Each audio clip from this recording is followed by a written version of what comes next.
21 सितंबर 2024 को बेंगलुरु के वयाली कवल इलाके में 6 क्रॉस पाइपलाइन रोड पर एक 3 मंजिला बिल्डिंग के पास में रहने वाले पड़ोसियों ने उस बिल्डिंग के मालिक को फोन किया और बताया कि उनकी बिल्डिंग के एक मकान से बहुत गंदी बदबू आ रही है और ये बदबू धीरे धीरे बढ़ती ही जा रही है। उन पड़ोसियों ने मकान मालिक को आगे बताया कि जब हमने जाकर उस कमरे को देखा तो वहां पर बाहर से ताला लगा हुआ था और बदबू इतनी खतरनाक है कि यहाँ पर खड़ा होना भी बहुत मुश्किल हो रहा है। पड़ोसियों ने उस मकान मालिक से कहा कि आप एक बार यहाँ आकर देख लीजिए। इस घटना के बारे में पता चलते ही मकान मालिक तुरंत अपनी उस बिल्डिंग पर पहुंचे। उस समय वहां पर पड़ोस के लोग भी बाहर ही खड़े थे।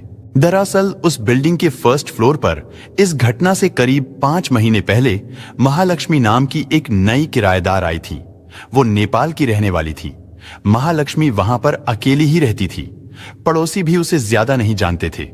इसकी वजह ये थी क्योंकि महालक्ष्मी हर रोज सुबह 9:30 बजे अपने घर से निकलती थी और फिर रात 10:30 बजे के बाद ही वो अपने घर लौटती थी। महालक्ष्मी की माँ और बहन भी बेंगलुरु में ही रहते थे, लेकिन फिर अचानक 2 सितंबर को महालक्ष्मी का फोन बंद हो गया। उसकी माँ और बहन लगातार उसके नंबर पर फोन करते रहे, लेकिन महालक्ष्मी ने उनका फोन नहीं उठाया। इसी बीच 20 सितंबर को कुछ पड़ोसियों ने उस बिल्डिंग के मालिक को फोन करके बताया कि बंद पड़े महालक्ष्मी के घर के अंदर से बहुत अजीब सी बदबू आ रही है, क्योंकि रेंट एग्रीमेंट के समय महालक्ष्मी ने इमरजेंसी के तौर पर बेंगलुरु में ही रह रही अपनी मां और बहन का एड्रेस और फोन नंबर दिया था।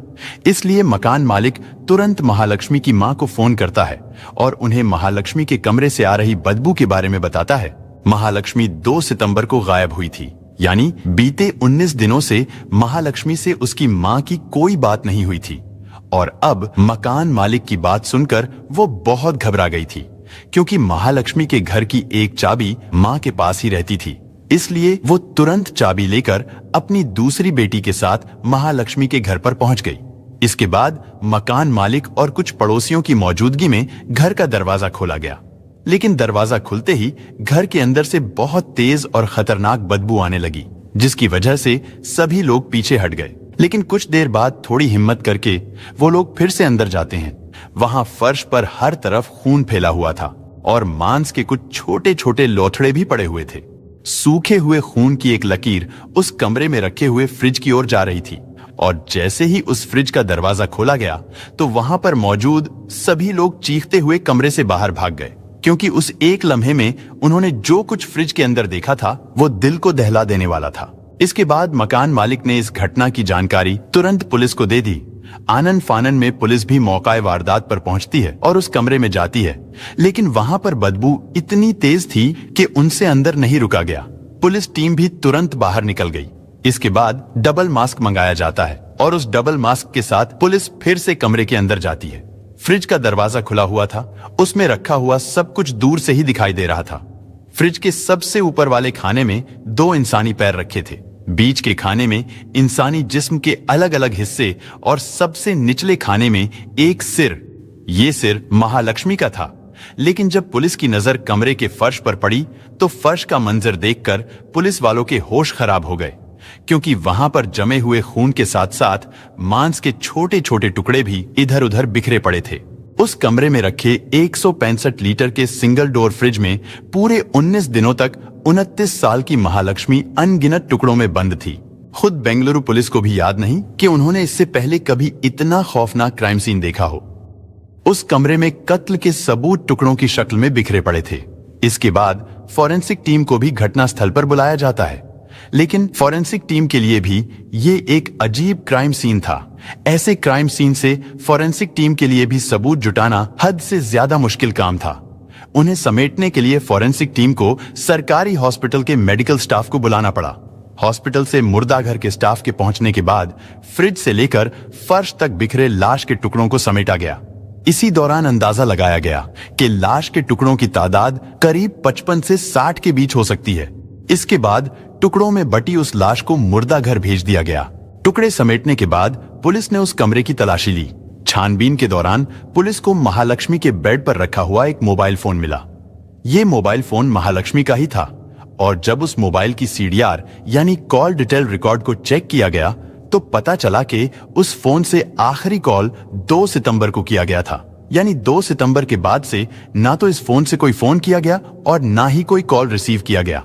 इससे बेंगलुरु पुलिस ने अंदाजा लगाया कि महालक्ष्मी का कत्ल 2 से 3 सितंबर के बीच ही हुआ होगा।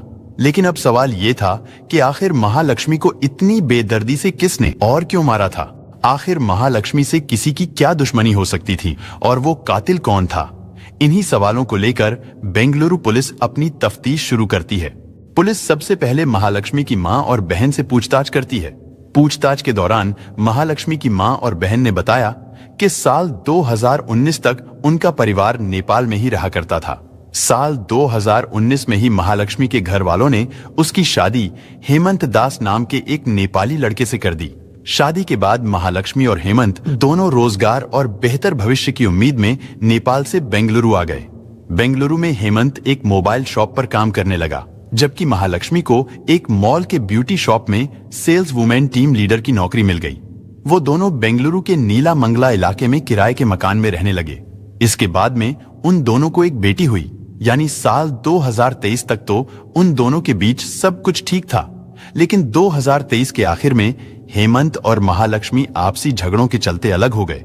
उनकी बेटी हेमंत दास के साथ ही रहती थी, जबकि महालक्ष्मी ने वयाली कवल इलाके में इस घटना से 5 महीने पहले ही किराए का एक कमरा ले लिया था। वहां पर वो अकेली ही रहती थी। महालक्ष्मी 15 दिन या महीने में एक बार अपनी बेटी से मिलने हेमंत के घर जाती थी। हेमंत और महालक्ष्मी के खराब रिश्तों के बारे में पता चलते ही पुलिस तुरंत हेमंत के घर पहुंचती है और उससे पूछताछ करती है। पूछताछ में पता चला कि महालक्ष्मी और हेमंत के बीच इस दूरी की सबसे बड़ी वजह महालक्ष्मी का अफेयर था। हेमंत को शक था कि उत्तराखंड के रहने वाले एक हेयर ड्रेसर अशरफ और महालक्ष्मी के बीच अफेयर चल रहा है। इसी बात को लेकर हेमंत और महालक्ष्मी के बीच हर रोज झगड़ा होता था और इसी झगड़े के कारण इस घटना से करीब 9 महीने पहले महालक्ष्मी और हेमंत दोनों अलग रहने लगे थे। कुछ दिन तो महालक्ष्मी अपनी मां और छोटी बहन के साथ ही रही, लेकिन 5 महीने पहले वो किराए के इस घर में आकर रहने लगी थी। पड़ोसियों के मुताबिक महालक्ष्मी आस पड़ोस के लोगों से घुली मिली नहीं थी। वहां पर वो किसी से भी ज्यादा बात नहीं करती थी। महालक्ष्मी हर रोज सुबह 9:30 बजे अपने काम पर चली जाती और रात 10:30 बजे के बाद अपने घर आ जाती थी। हालांकि कई बार पड़ोसियों ने एक अजनबी लड़के को महालक्ष्मी को उसके घर से ले जाते और लाते हुए जरूर देखा था, लेकिन वो कौन लड़का था इसके बारे में उसके पड़ोसी भी कुछ नहीं जानते थे, क्योंकि पुलिस को महालक्ष्मी के पति हेमंत ने भी अशरफ नाम के एक हेयर ड्रेसर के बारे में बताया था और पड़ोसियों ने भी एक अजनबी के बारे में बताया था। इसलिए बेंगलुरु पुलिस हेमंत के द्वारा बताए गए एड्रेस पर अशरफ के पास पहुंचती है। इत्तेफाक से अशरफ अपनी दुकान पर ही मिल गया। इसके बाद उसे पुलिस स्टेशन लाकर उससे पूछताछ की गई, लेकिन फिर भी कोई सफलता हाथ नहीं लगी।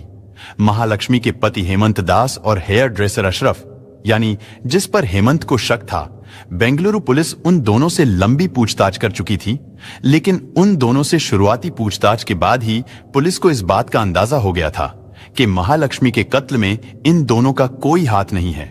उन दोनों के मोबाइल की कॉल डिटेल में 2 सितंबर से लेकर 21 सितंबर तक उनकी लोकेशन में ऐसा कुछ नहीं मिला था जिससे उन पर शक किया जा सके। यानी सवाल अब भी यही था कि आखिर महालक्ष्मी का कातिल कौन है? वो व्यक्ति कौन था जिसने पहले इतनी बेदर्दी से उसका कत्ल किया और फिर उसकी लाश के टुकड़ों को फ्रिज में भर दिया था?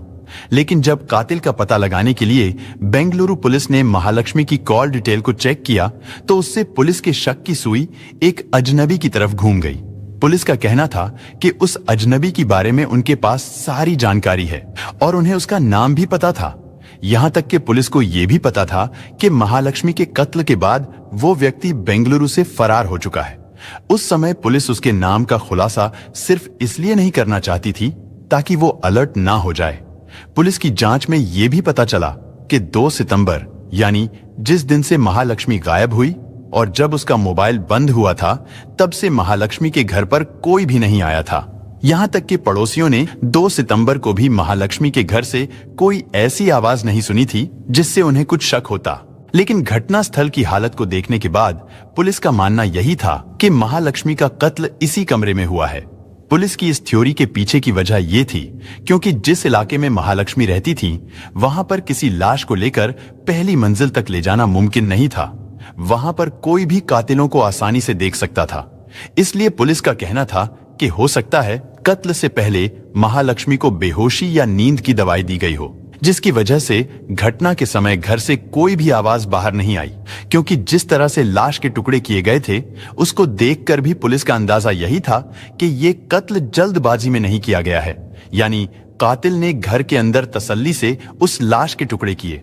कत्ल के बाद भी वो कई घंटे तक उस कमरे में ही रहा। हो सकता है वो पूरी रात ही उसी घर में रहा हो। लेकिन सबसे बड़ी हैरानी इस बात पर थी कि किसी ने भी कातिल को आते या जाते हुए नहीं देखा था। अभी ये सारी चीजें चल ही रही थीं, तभी अचानक एक दिन पुलिस के पास एक व्यक्ति का फोन आया। उसने पुलिस को बताया कि महालक्ष्मी का कत्ल उसके भाई मुक्ति रंजन रॉय ने किया है। दरअसल महालक्ष्मी किसी मॉल के एक ब्यूटी शॉप में बतौर सेल्स गर्ल काम करती थी और यहीं पर उसकी मुलाकात मुक्ति रंजन रॉय से हुई थी। मुक्ति रंजन भी वहीं पर काम करता था। यहीं पर काम करते करते मुक्ति और महालक्ष्मी की दोस्ती हुई और ये दोस्ती कब प्यार में बदल गई उन दोनों को पता ही नहीं चला।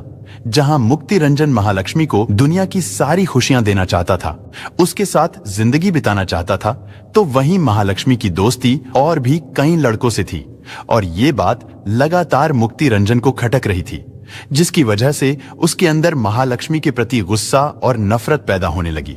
हर दिन उन दोनों के बीच लड़ाई झगड़े होते रहते थे और फिर 1 सितंबर को महालक्ष्मी ने अपने घर वालों से फोन पर कहा कि वो इस शनिवार को मां से मिलने घर आ रही है।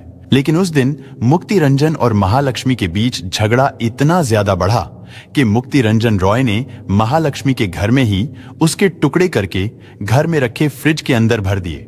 पुलिस के मुताबिक कत्ल करने के बाद मुक्ति रंजन ने अपने छोटे भाई को फोन किया और उसे तुरंत किराए का घर खाली करने को कहा।